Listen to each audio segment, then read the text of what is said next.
One of the important elements of the issue of climate change is making sure that there is good, accurate and also clear information, which provides a helpful understanding of the nature of the climate crisis which we are facing.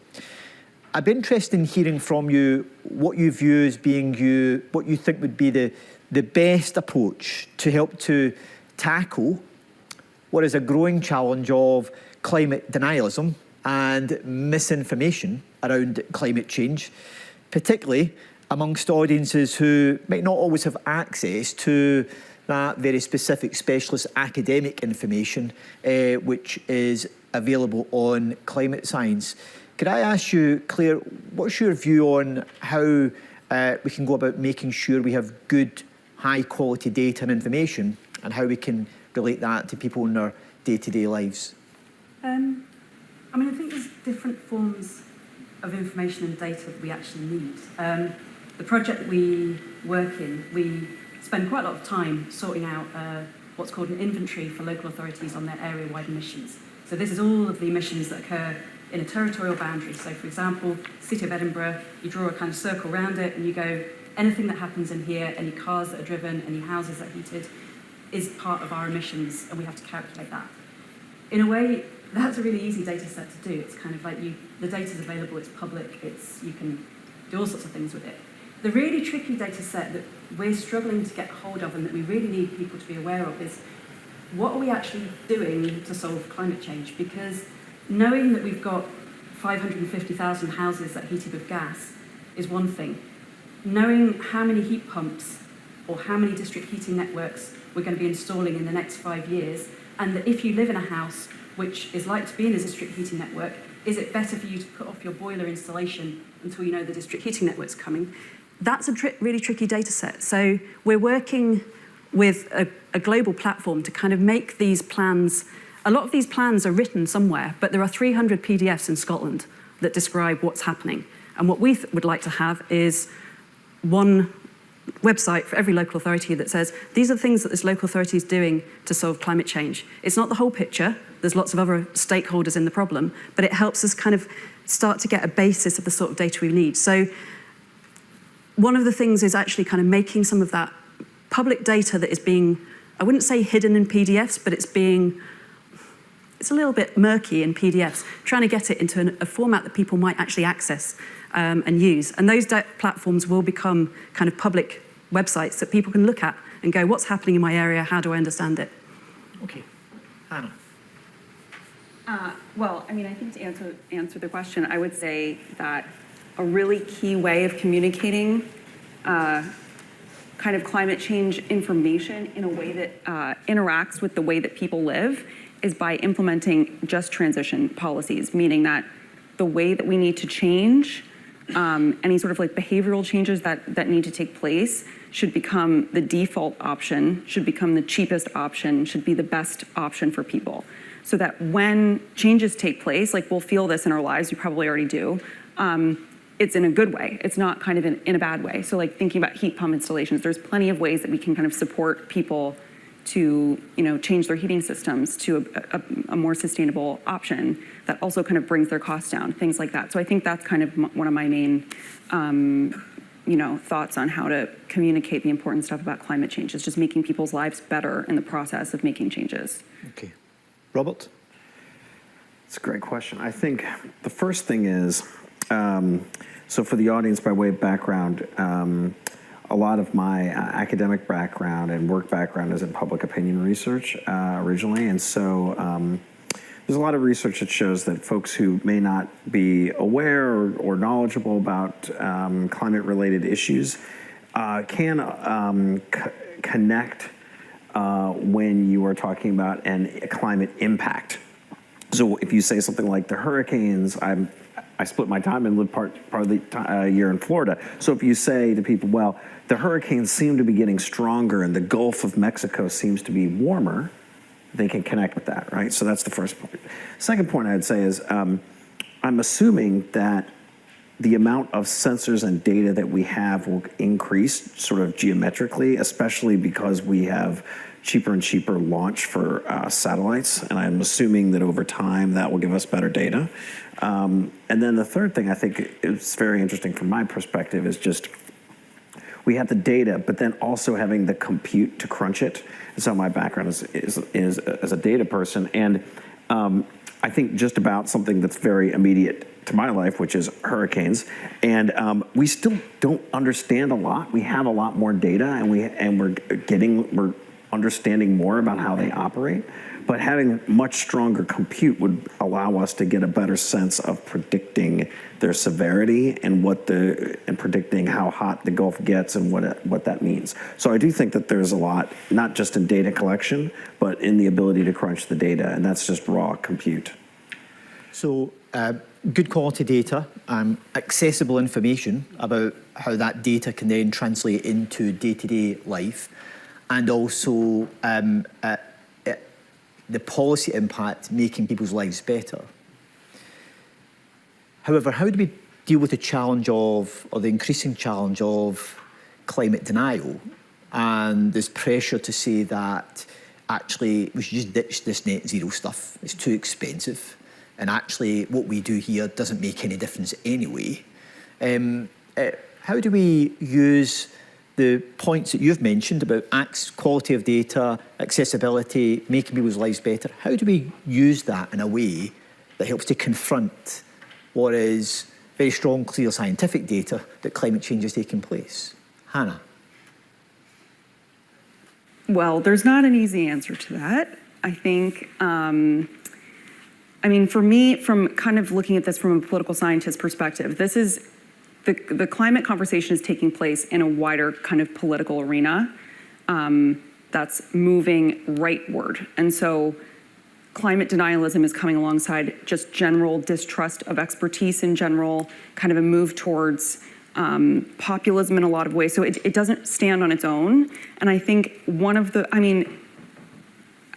it's a tough question to answer. I think I would say that probably the best way to combat that is to ensure that changes that are being made for kind of climate reasons benefit people.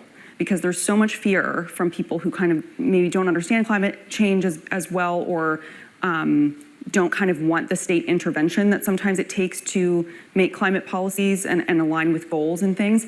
If they benefit from those policies, you'll see more uptake. So I think that's a big part of it. But again, because we're kind of in a political time, the issue doesn't stand on its own. So it's a difficult question to answer.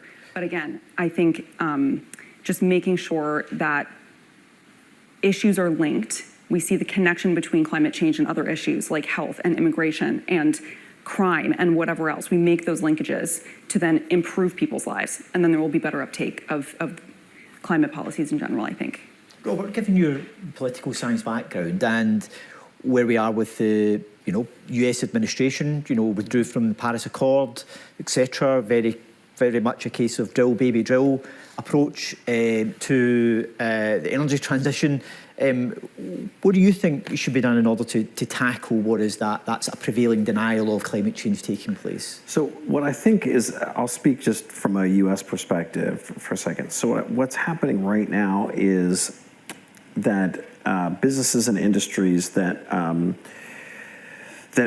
received a significant amount of funding through the Inflation Reduction Act, the IRA, for green energy and sustainable energy, are feeling sort of whipsawed by policy, right? And what's happening is they're making they know that they are not going to effectively make arguments specifically on climate. And so they're reframing their arguments in the following manner. The first is they're making an economic security argument, which says these are the technologies of the future, and so if we want to be part of the future and compete in that future, we have to be at the front of the development and commercialization of those technologies. Irrespective of what people may believe, if these are going to be the future technologies, then we have to be able to harness them. And it's a nationalistic argument, but it's a technological argument. That's economic security. The second is a jobs argument, which is the construction of these new technologies, whether it's solar or wind or redoing the grid, which is a big issue in the United States, so that you can take all the wind and solar power. All these throw off a lot of jobs. They create a lot of jobs, and that's a pretty strong argument to the current majority. And then there's, of course, the national security argument, and the argument goes like this. It says, if the United States allows China to dominate these technologies, that's bad for national security for the United States. So ultimately, they'll make a national security argument. So those are the arguments that are being made right now on Capitol Hill about emerging technologies that could dramatically help us in terms of climate.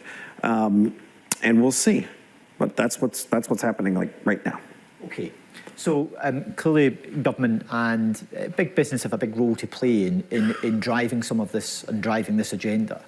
Can I ask you then, Claire, is given the need for continued public pressure on both government and international institutions, businesses, it could be the UN, etc. as well, how big a role do you think things like mass demonstration and public pressure on governments and corporations will play going forward in pushing the net zero agenda and forcing policy that addresses the crux of the issue around climate change? In some ways, this is actually really not my area of expertise, in that, that's not the area that we work in. I think... Just give a personal opinion. Yeah, going back, in some way I want to answer the previous question more, which was, I think we have a personnel issue a little bit, and an expertise issue, because if climate scientists, and God love them, I do, were in charge of marketing Nike trainers, they would probably put out the tagline, you should buy these, but they're really expensive. So I think we need to bring in the marketeers. Net zero is not a product that anyone wants to buy. So what we need to sell is exactly what Hannah and Robert were saying, is this is kind of like, right, how can we talk about energy security? How can we talk about green jobs? How can we talk about safe routes for people to get to work and to school, so that better air quality for their kids? These are things that people do want to buy and they are interested in. So I think there's a role for demonstration. I'm angry. I'm really angry all the time. It's kind of my secret power, is I am permanently frustrated with our inability to somehow kind of work out how to do this. But I don't know if the demonstration is what changes things. What changes things is people seeing there is a better future, there is a better option for us. There are more opportunities for my children, for my grandparents, for my dog in this world than in this world. And that's how politicians make changes, when lots and lots of electorate go, it's actually this is the thing we like. And sometimes the market solves it. Sometimes the market goes, do you know what? EVs, they're cheaper, they're better, they're kind of more reliable. That will be solved that way. Other things need different pressures, they need different levers. But those levers are often quite subtle, and sometimes when we have mass demonstration, we go, we want change. And it's like, yeah, we do, we want lots of it. But we have to sometimes go, we want this change. And we work with local government, and local government says, everybody shouts at us when they're angry, and then they whisper really quietly to their neighbours when they're happy. And we find it really difficult to implement political things when we don't know that that's what you want. So if you like the cycle lane, if you like the places for people, for love of God, tell them. Yeah. Just don't whisper it. Yeah. Okay. I just wonder though, Hannah, just sticking with this issue about, because if you look at pre-COP26 in Glasgow, there were, during that period, during the coming out of COVID as well, there was the period where we had young people demonstrating very vocally on the streets in Scotland, taking time out of school, coming together to make their views known. And politicians responded to it. Yeah. Governments responded to it, both domestically and internationally, because of that. Do you think it still has a role? And is there a bit of a generational difference here? Because I see it when I go to schools and get asked questions from the 4th, 5th and 6th years is that things like climate change are still well up their agenda, but actually if I go to somewhere where it's a much older audience, it's not as high in their agenda. Absolutely. So is there an issue about demonstration still play a part, but a generational difference around it? Yeah, I would say that, first of all, demonstrations and protests, of course, are impactful. So whether that means there's more media attention or politicians kind of, change their stances or whatever, of course that happens. It's really difficult to measure that. So it's hard to know kind of this protest happened and X outcome happened because of that. That's difficult to know. I think there's definitely a role for protesting and demonstrations. I mean, that's what got the UK government to declare a climate emergency, was mass protests. So that's great.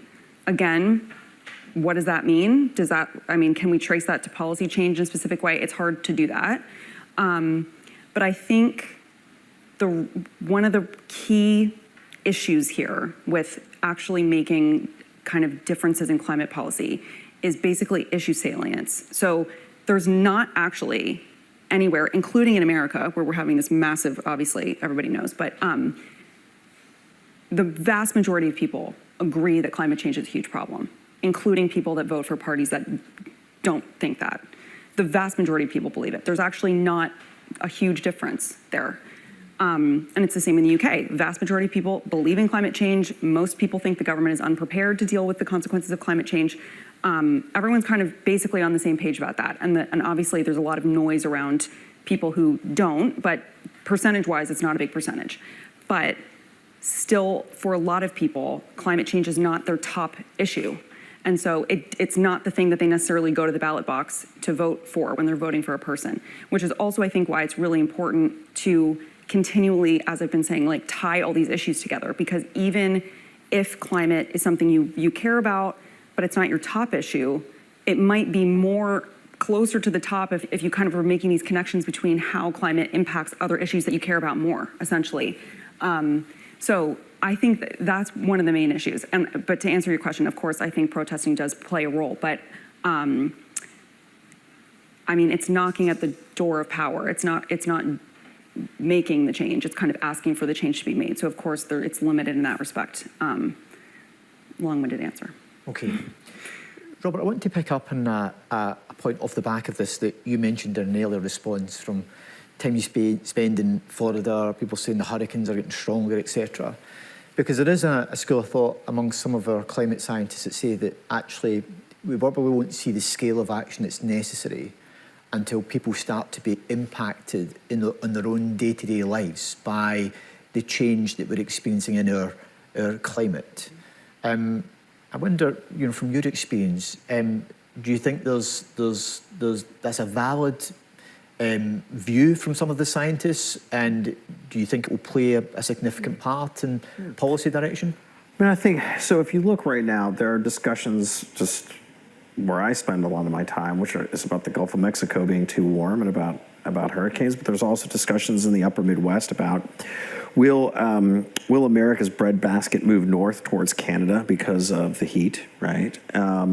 People who live along the Mississippi Delta have talked for years and increasingly about flooding and concerns about the sea level rise near New Orleans, where the port is, and what the Delta does. And so, they live and work in that environment, which is very, very close to the to water level.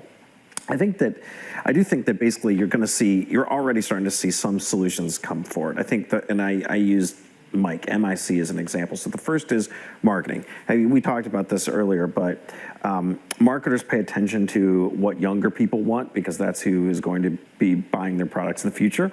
And increasingly they market with some kind of a green message or sustainability message. So I think you're going to see that, and that's a feedback loop. And so the more marketers do that, the more people think about it. That's basically a social feedback loop. I think the second one is insurance. So I could just say in the United States, it is harder for people to purchase homeowners insurance in some parts of the country now because of climate change, what climate change impacts. And so there's quite a bit of discussion in Florida and California about that and what can be done about that. And then finally, the C is just commercialization, which is there's a lot of investment money looking at alternative energy solutions. Fusion has been promised forever, but it seems to actually be starting to work. That's an interesting one. But also, there's all sorts of questions about blue and green hydrogen, which seem farther off, but investment money was put into the IRA. In the United States to try to get companies to try to invest in those areas. So we'll see. I mean, there's a lot of different potential technologies, and there's a lot of money flowing to them right now.